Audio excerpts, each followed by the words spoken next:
అదే కాదు, నిన్న నేను తాడిపత్రికి పోయిన తర్వాత నన్ను అక్కడి నుంచి బలవంతంగా తీసుకొచ్చి అనంతపూర్లో పెట్టడం జరిగింది. ఇది అందరికీ తెలిసిన విషయమే.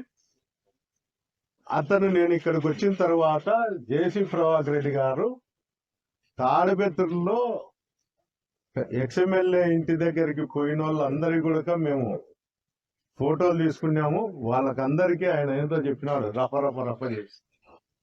ఈరోజు పొద్దున్నే మా కార్యకర్త షాపు కూడా ధ్వంసం చేయడం జరిగింది.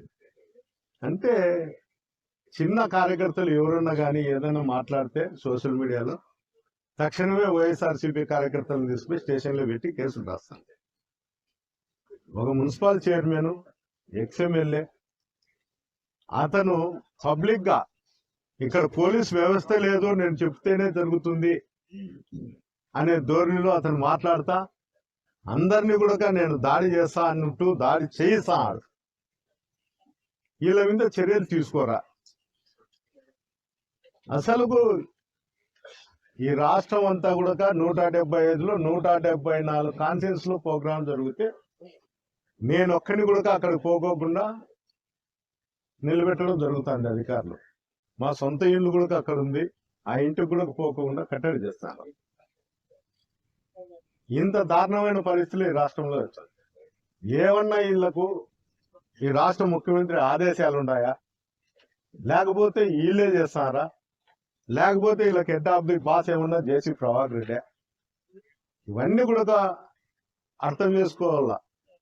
అందరూ ప్రజలు గమనిస్తున్నారు ఏం జరుగుతుంది. ఏమనంటే ఆ ప్రభుత్వంలో మమ్మల్ని చేసినారు, రైట్, అతను చెప్పేదానికి నేను అంగీకరిస్తాను. మీడియా వాళ్ళంతా రండి, అతను ఎక్కడ కూర్చుంటాడో కూర్చోమను, నేను అతనికి ఏమన్నా న్యాయం చేసినాడో చెప్పుకోను, నేను కూడా దానికి కౌంటర్ జవాబు చెప్తాను. అంతేగాని పద్దను లేస్తే ముండమోపి రాజకీయాలు చేస్తున్నాడు.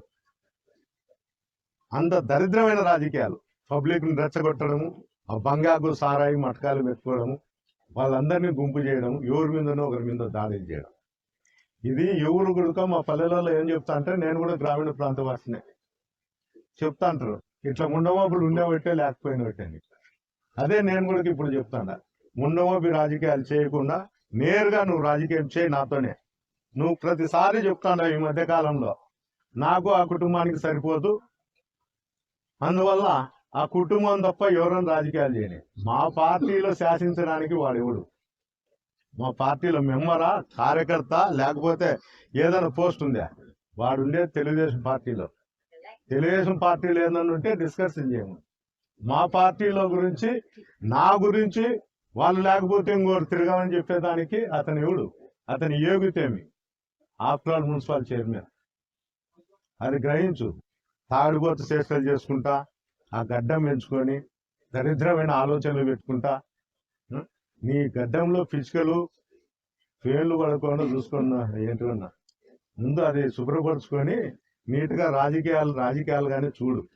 కక్షలు ఇంకోటంటే ఇక్కడ ఎవరు ఊరకలేరు. నువ్వు ఏ దానికి రెడీ అయినా కూడా దానికి మేము రెడీగానే ఉన్నాం. ఒకరితో పోల్చుకోవద్దు. నువ్వు నా మీదనే పోల్చుకుంటున్నా కదా, రైట్, పక్కన వాళ్ళు ఏంటికి ఇబ్బంది పెడతావు? రా, నువ్వు యాడికి చెప్తావు చెప్పు, నేను వస్తా, లేకపోతే నువ్వే నిర్ణయించు. అంతే తప్ప ఈ మునవోబి రాజకీయాలు చేస్తూ నన్ను కాన్ఫరెన్స్ లో రానిపోయినంత మాత్రం వైఎస్ఆర్ పార్టీ ఎప్పటికీ చాలు. ఇప్పుడు మీరు ఎట్లా సమర్థిస్తారని చెప్పండి. ఇప్పుడు మీరు ఎట్లా సమర్థిస్తారు అని చెప్పు.